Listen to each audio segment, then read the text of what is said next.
Hey guys, Tequila here with Southern Twang.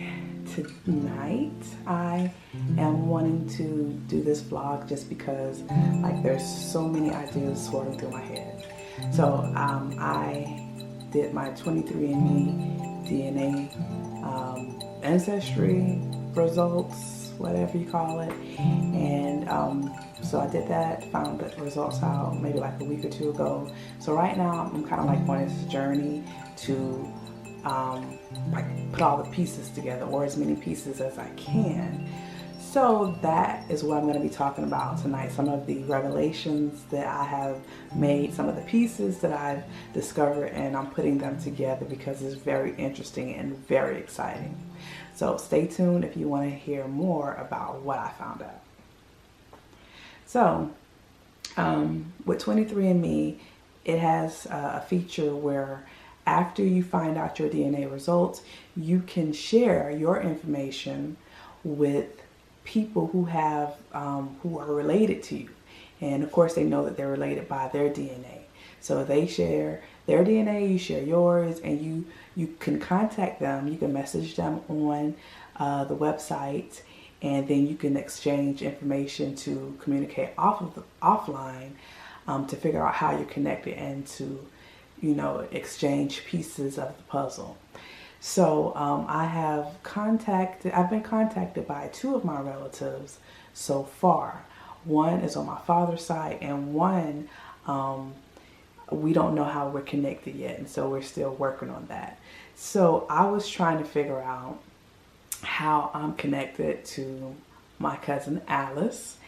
And so in doing that, I was, digging, and I'm building my family tree, and it's like breadcrumbs. Like one thing leads you to another, to another, to another.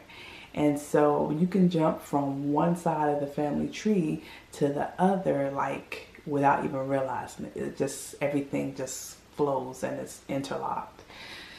So I just got off the phone with my father, and I found out that his last name is actually not the name of his father. And so for a long time he was told that he was given the last name of his father, and that he was a junior, which he is a junior, but that man is not his father.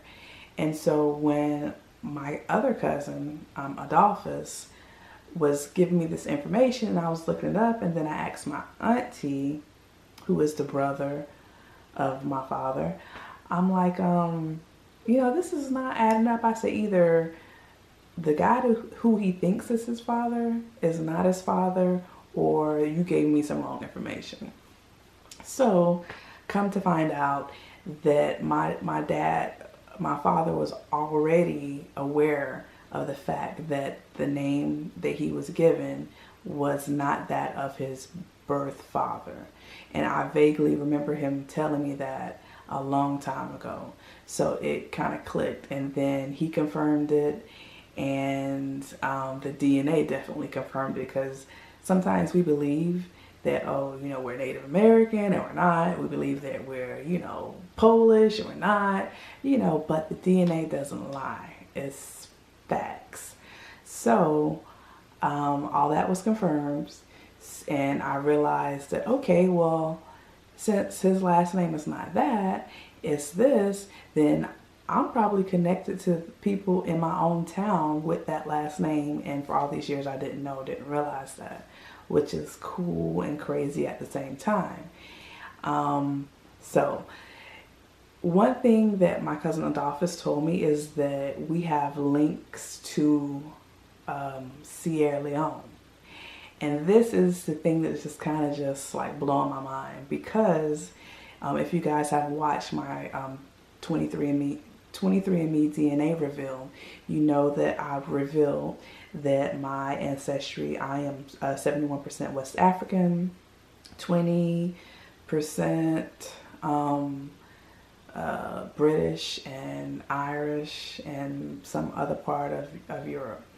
But the West African is like dominant. And so I was like, man, because West Africa runs from, I can't remember, but I think Senegal all the way to Nigeria. So that's a big chunk of land. So you have to dig deeper to know which part of West Africa. And so that was, DNA goals for me. So tonight, Adolphus gave me that tidbit of information, and then when I was speaking to my father, he confirmed it, because he was just on his own. I didn't question him, telling me about one of our other family members who was sang a song, and it was called Amelia Song, but she traced that song back to our roots in Sierra Leone, and she actually went over to Africa and she visited Sierra Leone. And so I believe my cousin Adolphus said there's a book about this, or he said that if I Google Amelia Song, I think it's called The Language That I Cry In, that there's a story there. I haven't had time to delve into that because I just discovered that tonight, or was just told. But it just makes me feel like, wow, this thing is coming together. And, we all know that we have roots and we have a history.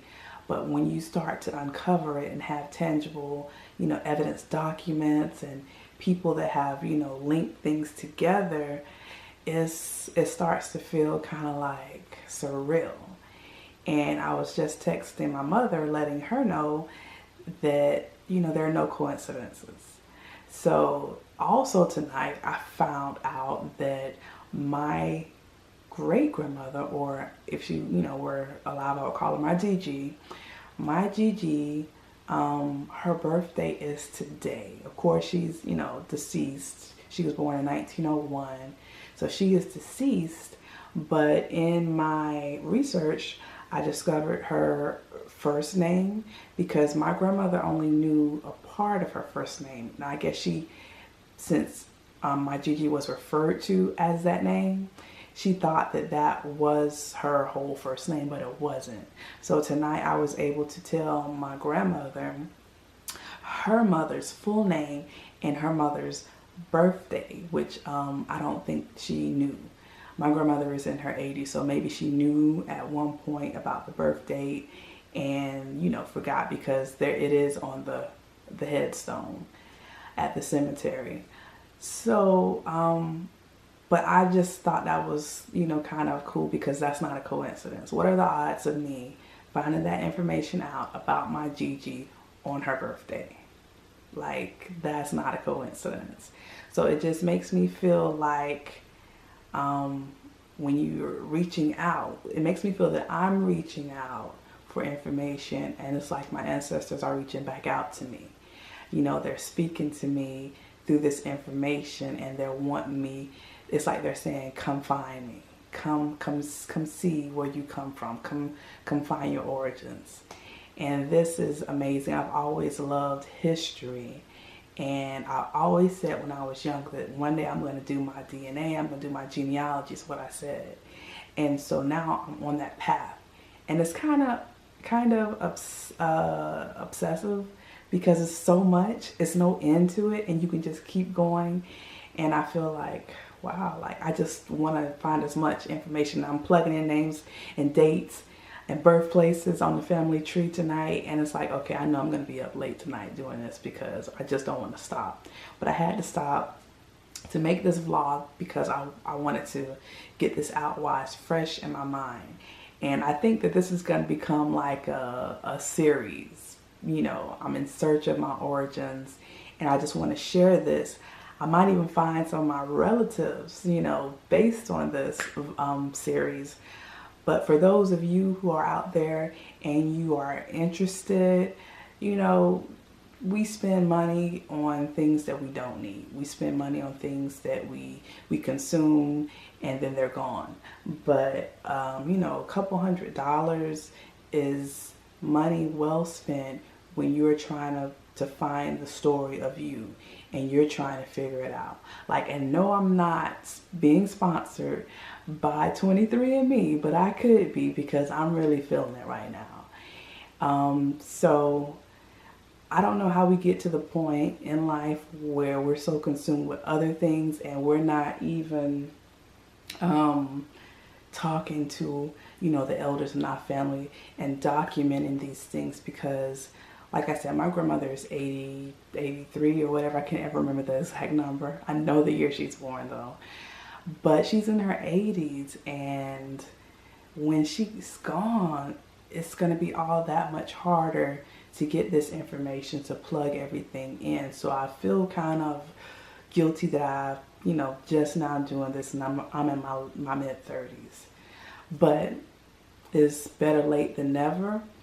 But I just want to, you know, encourage you to do the work and to spend the money and to make the connections, because it gives you a sense of belonging. It gives you a sense of, I know it's just rich. Rich is the word that keeps coming up. Rich. I feel richer, you know, knowing this. And I mean, you know, so imagine how people who are adopted would feel finding this information out, because I'm not adopted and I feel this good about it. So anyway, I just wanted to share that with you guys tonight. I'm sure I'll be back here again sharing more information with you as I find it out. So if this is your first time stopping by, you'll definitely want to come back. Go ahead and click that subscribe button and then click the bell icon so that you are notified of new videos. And if you are a sub, thank you for coming back. And don't forget to share this video. I'll talk to you guys later.